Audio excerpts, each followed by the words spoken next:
Christmas Eve. The table glittered like a magazine photo. Silver spoons, fake smiles, the smell of overcooked turkey. But under all that shine, something was off. Grandpa raised his glass. His voice, rough from years of bourbon and pride, cut through the chatter. "So, Samantha," he said, half grinning, "how's the $480,000 house I got you?" The room went quiet. Forks froze. My mother's eyes darted toward my father, a silent warning, a don't-say-a-word look. I blinked, forcing a smile. "House?" I whispered. "What house?" Laughter flickered around the table, that uncomfortable kind of laugh people use to glue a crack before it splits wide open. My dad cleared his throat. "Dad's just joking, you know how he is after wine." But Grandpa wasn't joking. He leaned forward, confusion carving into his face. "The house, the one I wired the money for, $480K, straight to your name. You and your brother were supposed to split the rest." And just like that, my world tilted, because I never got a house. I never even heard about it. Mom's hand trembled as she reached for her glass. Grandpa's voice broke the silence, again. "You're telling me you didn't get the deed?" The air thickened, my father's jaw clenched. Grandpa's expression shifted, from pride to disbelief, disbelief to anger. "Where's the money, Tom?" he demanded. That night, Christmas lights flickered across their faces. Red, green, like sirens in slow motion. Nobody ate dessert. Nobody said another word. When I finally left, my hands were shaking too hard to hold the car keys. Half of me wanted to forget it happened. The other half couldn't stop replaying that one question in my head. "How's the $480K house I got you?" Because maybe Grandpa wasn't confused at all. Maybe everyone else was pretending. And by midnight, I knew I couldn't sleep until I found out what really happened to that house. Sleep never came that night. Every time I closed my eyes, I saw Grandpa's face. That look of betrayal, of someone realizing he'd been lied to by his own blood. By 2 a.m., I was sitting on the floor of my childhood bedroom, the glow of my laptop lighting up the old wallpaper. My fingers hovered over the keyboard. I didn't even know what to search for. $480K missing family money? Real estate fraud in families. Nothing felt real enough. Finally, I typed my father's name, then mine, then property. A few clicks later, something strange appeared. An old transaction record from a private real estate firm in 2019. The buyer's name was my grandfather's. The intended recipient? Samantha Pierce. But then, a second transfer. 2 days later, the deed had been redirected for consolidation. To my father, I froze. It wasn't a scam. It wasn't confusion. It was theft, wrapped in family paperwork and fake signatures. I pulled out a shoebox from my closet, the one I kept all the leftover scraps of our family. Photos, cards, letters. I found the last Christmas card Grandpa sent before his stroke. Inside, he'd written, "Enjoy your new beginning, sweetheart. You deserve it." I remembered calling to thank him. Dad had answered instead, saying Grandpa was asleep and that the gift was something I'd see later. Later never came. Now, sitting on the floor, I could feel something shifting inside me. Not rage, not sadness, just a quiet, surgical kind of resolve. I started printing everything. Bank screenshots, deed copies, emails I'd forgotten about. Each page felt heavier than the last. When dawn broke, I looked at the pile of papers spread across the carpet. Proof. Evening, I drove to my parents' house. The streets still glittered with leftover Christmas lights. Cheerful, clueless. Inside, the living room smelled like cinnamon candles and guilt. Mom was folding napkins at the counter when I walked in. "Back already?" she asked. Too light, too calm. I didn't answer. I just laid the printed documents on the counter between us. Her hands stopped mid-fold. "What's this?" I met her eyes. They'd stolen my right to know who I really was. The address on the deed was burned into my mind by the time I reached the outskirts of town. A long, winding road led me past frozen fields and skeletal trees. Then, at the end of a gravel driveway, I saw it. The 480,000 house, my house. It was bigger than I expected. 2 stories, pale stone walls, a porch lined with icicles. The kind of house that belonged in quiet magazines and long-forgotten dreams. But something felt wrong. The curtains were drawn. The walkway was freshly cleared of snow. And when I stepped closer, I saw faint tire tracks, recent ones, leading straight into the garage. Someone was living here. I hesitated, heart pounding. Maybe it was rented out. Maybe Dad had sold it without changing the title. But then why was my name still on the deed? I walked up to the porch and rang the bell. No answer. I waited, then tried the door. It creaked open a few inches before stopping on the chain lock. Through the gap, I saw the edge of a painting on the wall, one I recognized instantly. It was Grandma's old landscape, the one that used to hang in our dining room before Dad donated it. My breath hitched. I whispered, "Hello?" Nothing. Then faint footsteps upstairs, slow, deliberate. I stepped back fast, nearly tripping over the porch step. Whoever was inside knew I was there. For a moment I stood frozen at the edge of the driveway, torn between fear and fury. Then I snapped a photo of the house, license plate on the car, address, timestamp, and got back into my car. As I drove away, a shadow moved past the window on the second floor. Someone pulled the curtain aside and watched me go. By the time I reached the main road, my phone buzzed. A message from an unknown number. "You shouldn't have come here." My hands went cold. No name, no emojis. Just that one sentence.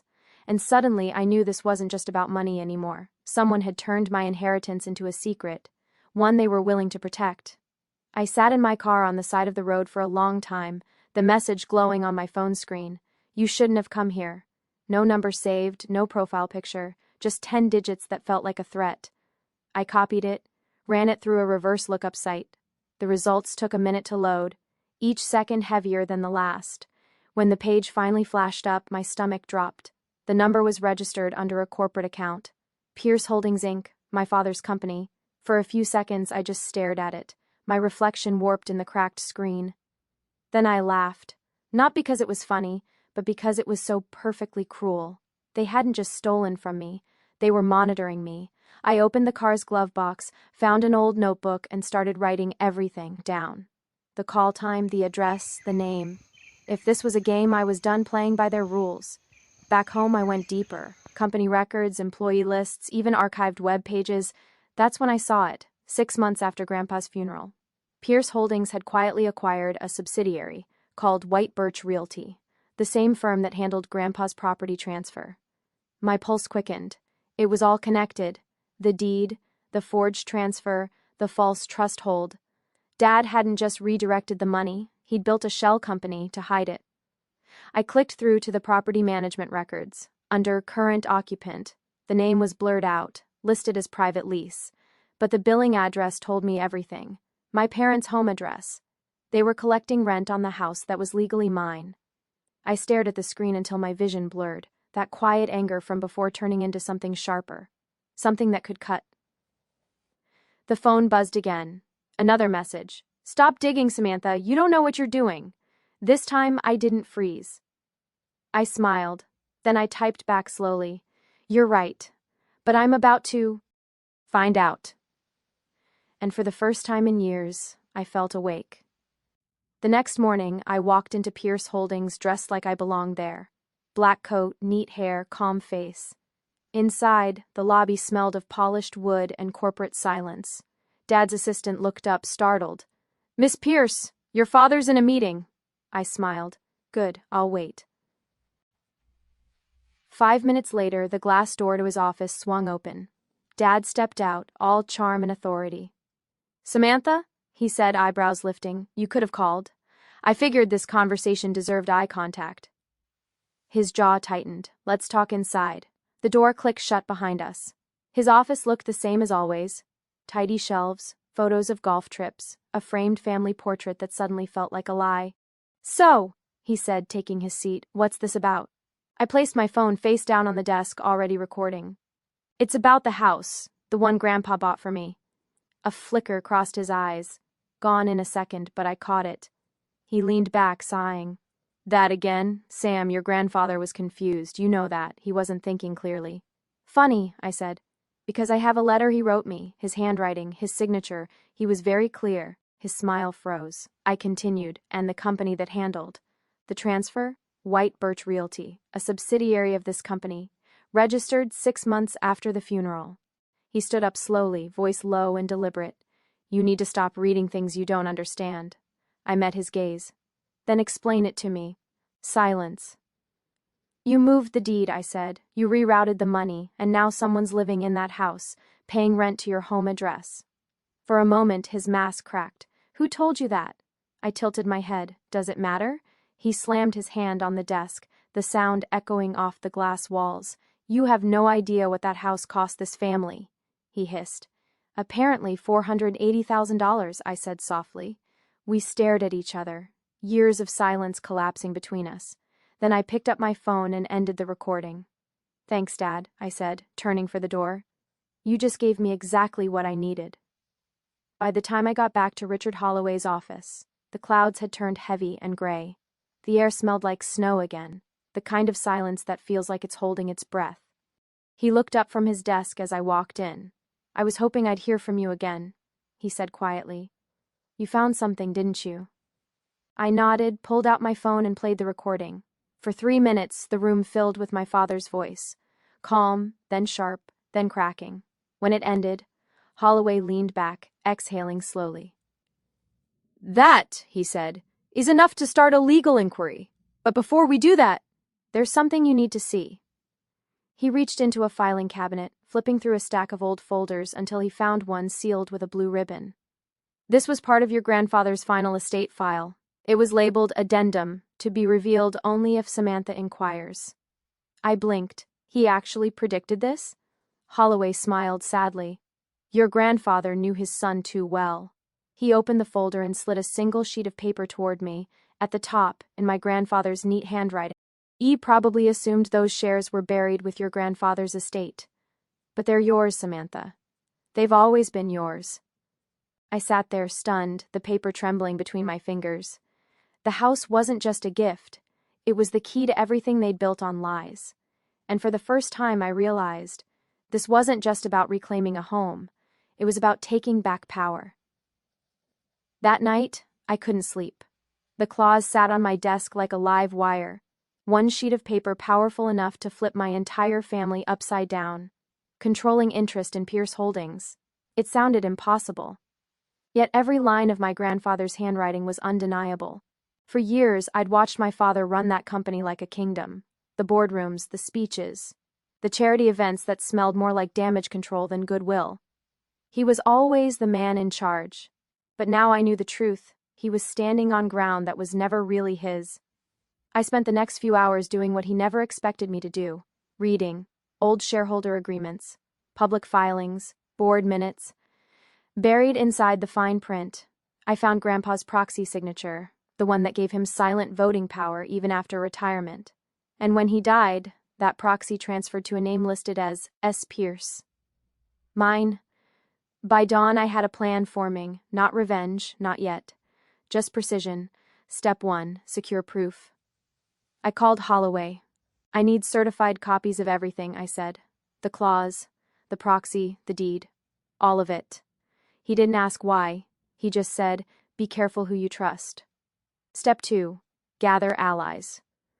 My brother Ethan was the only person in the family who hadn't flinched when Grandpa's name came up. He'd been quiet at Christmas dinner. Too quiet. Maybe because he knew something. Maybe because he suspected it too. Step 3, control the board. If what the documents said was true, I didn't need to ask for justice. I could vote for it. I sat back, staring at the papers scattered across the table. The house deed, the will, the hidden clause. For the first time, I didn't feel powerless. I felt dangerous. But I also knew my father wouldn't surrender quietly. He'd built his world on appearances, and I was about to rip the foundation out from under him. I closed my laptop, the reflection of my face flickering against the dark screen. This wasn't a family feud anymore. It was a corporate war disguised as Christmas dinner, and the next move was mine. Ethan answered the door in sweatpants and an old hoodie, a far cry from the polished image our parents expected him to keep. When he saw me, he froze. Sam, it's early. I know, I said, holding up a folder. We need to talk. He hesitated, then stepped aside. Coffee? The smell of espresso filled his small apartment. Nothing like the polished perfection of our parents' home. It was lived in, warm, real. I took a sip and said quietly, I know about the house. He didn't look surprised, just tired. I figured you'd find out sooner or later, he murmured. That stopped me. You knew? He nodded slowly. Dad made me sign off on some documents after the funeral. I didn't understand what they were until later. By then, I didn't know how to fix it without blowing everything up. My chest tightened. You helped him steal from me? No, he said quickly. I tried to protect what I could. That's why I didn't move into the city house. That's why I started working under a different name. I blinked. What do you mean? Ethan went to his desk and pulled open a drawer. He handed me a stack of papers, financial summaries, employee lists, emails. At the top of the first page was a logo I recognized instantly, White Birch Realty. My stomach dropped. You? I own it, he interrupted. 51%. Grandpa helped me set it up before he died. He said one day you'd need an ally you could trust. I stared at him, disbelief and relief crashing together. So, all this time the company Dad used to reroute the property was mine, Ethan said. I've been tracking the money. Every cent Dad pulled from the estate, every fake transfer. I have proof, Sam. For a long moment the silence between us wasn't awkward, it was electric. He met my eyes. Grandpa always said you'd be the one to finish this. But he also told me, you can't do it alone. A slow smile crept across my face. Then let's finish it together. Ethan spread the papers across his kitchen table, spreadsheets, property transfers, and old Pierce Holdings financial statements. The surface disappeared beneath the evidence of our father's empire. He pointed to a column highlighted in red. This is where the house money vanished. But look here. 2 weeks later, the exact same amount reappears as an executive asset reallocation. That's Dad's signature. I stared at the numbers. He laundered it through the company. Exactly, Ethan said. He's been using company funds to cover personal acquisitions for years. The board doesn't know. I could almost hear our father's voice. Calm, charming, deceitful, as he'd toast to family values at every charity gala. He built his reputation on integrity, I murmured. If the board sees this, he's finished, Ethan said. I looked up. So how do we expose him? Ethan smiled faintly. He's hosting the annual shareholder gala next week, right? That's our stage? I felt a spark of nervous energy. You're suggesting we confront him publicly? Not just confront, he said. Corner him. We'll present the files to the board in real time. Live. During his speech. No room for denials. I hesitated. If we do this wrong, he'll spin it as a family feud. We need to make it undeniable. Legal. Factual. Clean. Ethan nodded. I'll handle the financial trail. You handle the legal side. Holloway can notarize the documents. And when it's time, he met my eyes. You walk onto that stage and claim your inheritance. For a moment, I just looked at him. The brother I used to share cereal with before school, now my unlikely ally in a war we never asked for. Dad's going to see this coming, I whispered. Ethan shook his head. No, he still thinks you're just hurt, not strategic. That made me smile, not out of joy, but recognition. He's about to find out how much like Grandpa I really am. We spent the rest of the night building our plan, document by document, until dawn streaked pale gold across the blinds. By the time the sun rose, our trap was set, and for the first time in years, I wasn't afraid of facing him. The ballroom glittered with chandeliers and false smiles. Pierce Holdings' annual shareholder gala, a symphony of wealth, wine, and whispered power. Dad stood at the center of it all, tuxedo crisp, charm rehearsed. Cameras flashed as he shook hands with investors and spoke about family legacy, like it was a fairy tale he'd written, himself. Ethan and I arrived quietly, blending into the crowd.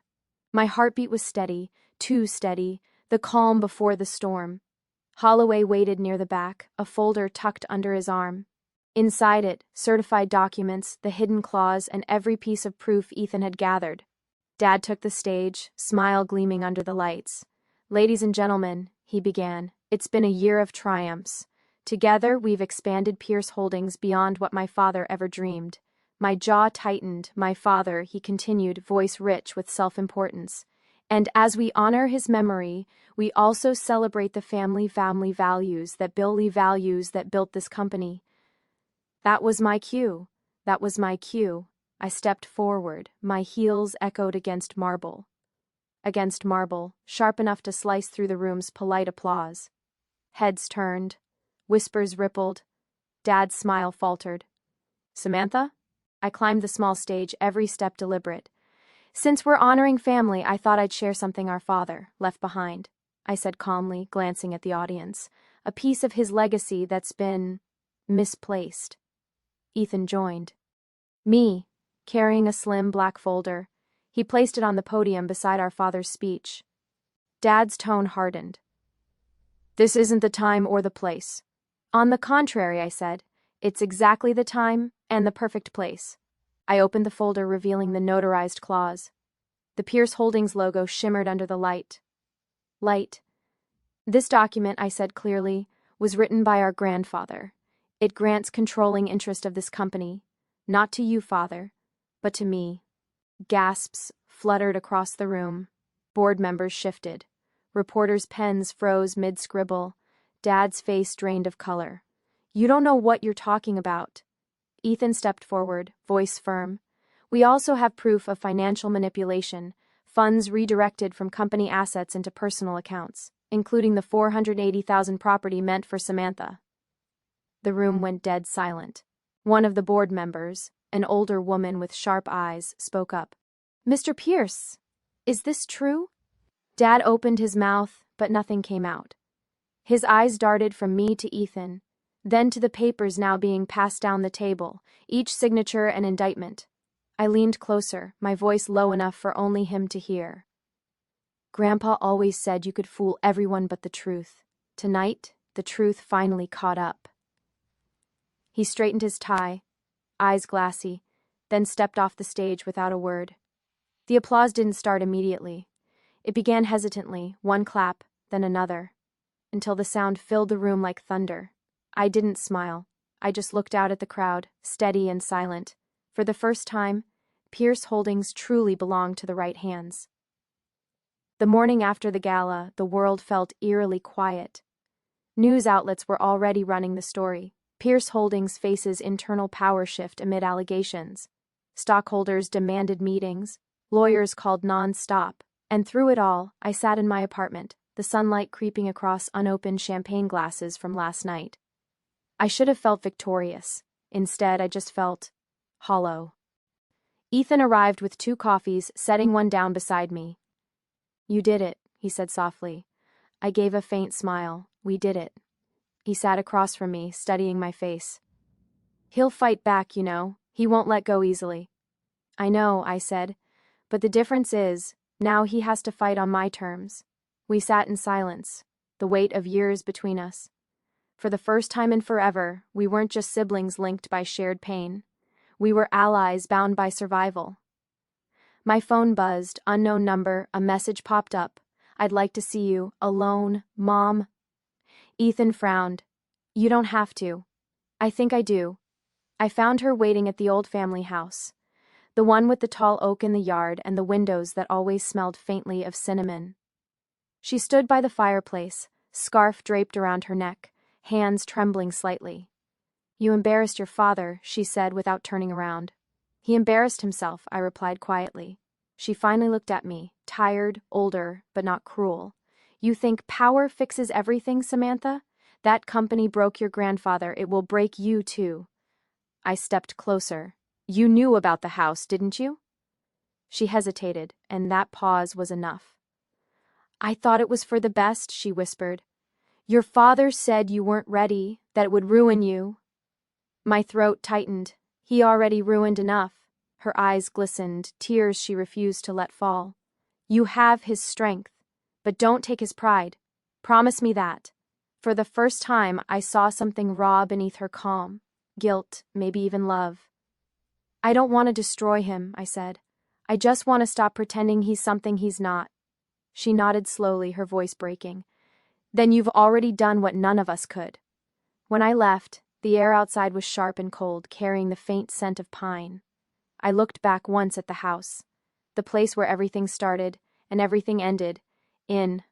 My pocket was the deed Grandpa left me, folded and worn from the night I found it. For the first time, it didn't feel like a trophy. It felt like a promise that truth, however painful, was worth inheriting. A year later, The house on Maple Hill finally felt like home. The once empty rooms now carried the faint hum of life, laughter from visiting neighbors, sunlight spilling through the open windows, and the quiet shuffle of papers in my grandfather's old study. I'd restored it piece by piece, down to the walnut desk where he'd signed every letter with that looping, deliberate handwriting. The deed still sat framed on the wall, not as proof of victory, but as a reminder of truth. After the gala, things changed fast. Dad resigned for health reasons. The board quietly transferred authority to me, while an internal investigation confirmed everything Ethan uncovered. Publicly, we called it a restructuring. Privately, it was justice. I didn't see my father for months. Then one morning, an envelope arrived. No return address, just my name in his familiar handwriting. You were right. About everything. I hope you do better with it than I did. No apology, no explanation, just those 2 lines. It wasn't closure, but it was enough. Ethan became my partner at Pierce Holdings, officially this time. We rebuilt the company with transparency and purpose, investing in housing programs, scholarships, and family-run businesses. Every project bore a small inscription, in memory of Richard Pierce Sr., Grandpa's legacy, finally restored. Some nights, when the wind rustles through the trees, I sit on the porch with a cup of tea and think about that Christmas Eve dinner, the moment this all began. The way Dad's voice carried across the table. How's the 480K house I got you? And how back then I thought silence was safer than speaking. I was wrong, because silence doesn't protect you. It protects the lie. Now, every decision I make, every policy I sign, echoes with what Grandpa once told me. Money means nothing if you forget who you earned it for. I finally understand. He wasn't giving me a house or shares or power. He was giving me a test, to see if I could stand in the storm and still know who I was. And I did. As the sun dips behind the horizon, the house glows gold, warm, steady, alive. I whisper into the fading light, almost like he can hear me. Thank you, Grandpa, for everything. Then I close my eyes and breathe, feeling peace for the first time in years. Not the peace of revenge, but the peace of becoming exactly who I was meant to be. They say every inheritance carries a story, not just of what you gain, but of what you have to lose to claim it. For me, it wasn't the house, it wasn't the money, it was the truth. Flash cuts, Samantha's father slamming the desk, the recording on her phone, the silent, trembling look in her mother's eyes. Because truth, once you find it, doesn't just set you free. It breaks everything that was built on lies. When my father stole my inheritance, I thought he'd taken my future. But all he really did was reveal who I truly was. Montage, Samantha and Ethan signing new documents, company workers celebrating, the company's nameplate shining under a new banner. Integrity first, Pierce Holdings.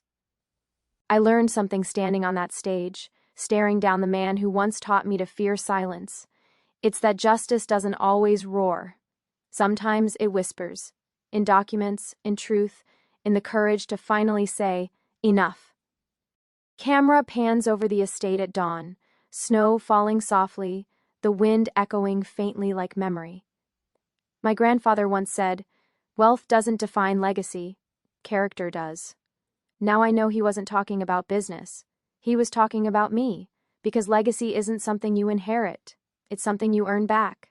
And for the first time in my life, I stopped surviving their story and started writing my own. I never needed his house to feel at home. All I ever needed was the truth. Every story we tell about family begins the same way, with love, loyalty, and trust. But not every story ends that way. Somewhere along the road, people change. Greed starts whispering, secrets grow roots, and before you know it, love becomes a currency. Traded, measured, and eventually spent. That's what my family forgot. That's what I almost forgot too. Camera shows old family photos scattered across a wooden table. Younger Samantha, her parents, her grandfather smiling faintly in the background. For a long time, I thought being silent was easier, that if I didn't confront the wrong, it would somehow fade. But silence doesn't erase pain, it preserves it, and what you bury in silence grows teeth. When I finally stood up to my father, I wasn't doing it for revenge. I was doing it for the little girl who once believed her voice didn't matter, for every person who's been told to be grateful while watching someone else take what was rightfully theirs. Fade to footage of Samantha walking through the old estate, opening the window, the morning light spilling in. I learned something no inheritance could ever buy. That peace isn't about forgiveness, and it's not about forgetting. Peace is about understanding, about knowing who you are, even when the people who raised you tried to rewrite that story. Camera close-up, Samantha looking out the window, calm, reflective. I used to wish my grandfather were still here to see me finally win. But now I think, maybe he already knew I would. Maybe that's why he left the clues. Not to test me, but to prepare me. Because sometimes love doesn't protect you from the storm. It teaches you how to walk through it without losing yourself. Music swells gently. Piano and cello blend together. So if you're listening to this and you've ever been betrayed by your own blood, remember this. You don't have to become them to defeat them. You don't have to hate them to heal from them. All you have to do is stand in your truth. Because truth is the one inheritance that never loses its value.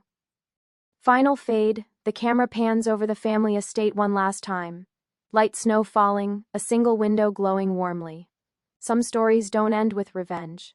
They end with revelation, and when the truth finally surfaces, it doesn't just expose others. It shows you who you've become. Montage, Samantha closing the old front door, walking down the driveway. Ethan joins her, they exchange a quiet nod. The camera pulls back to show the estate glowing under twilight. If this story found you when you needed it, maybe it's because deep down, you're still searching for your own truth too, and that's okay. Because healing isn't loud, it's quiet, it's honest, it's yours.